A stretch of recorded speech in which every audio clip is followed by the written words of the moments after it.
ovviamente siamo orgogliosi e ringraziamo il Presidente della Repubblica perché dimostra la vicinanza ovviamente alla nostra terra, ma penso a un pezzo di storia del Paese che non è soltanto il terremoto, ma tutto quello che è seguito al terremoto, la capacità di costruire, di rialzarsi e di ripartire.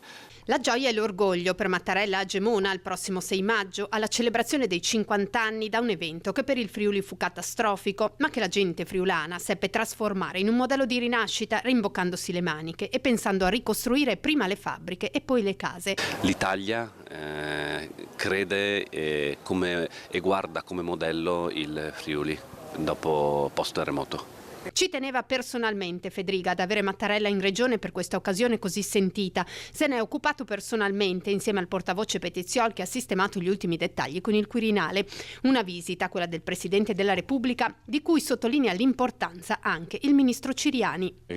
Ringrazio il Presidente della Repubblica di aver accolto l'invito della nostra regione, del Presidente Fedriga di essere presente, celebrare i 50 anni di quella ricorrenza sempre del Presidente della Repubblica è una grande gioia, una grande soddisfazione, ripeto, un motivo d'orgoglio per la nostra terra, anche perché il Presidente della Repubblica potrà ricordare il fatto che da quell'evento disastroso la nostra regione si è risollevata come prima e più forte di prima. C'è una nuova sfida che ora attende la nostra regione, nuove difficoltà a cui reagire, un contesto internazionale che sta mettendo in ginocchio famiglie e aziende. No, sicuramente stiamo risentendo a livello di prezzi e quindi anche di competitività del nostro sistema produttivo, dell'aumento dell'energia, del petrolio, penso dei fertilizzanti e su questo stiamo anche valutando degli interventi come regione.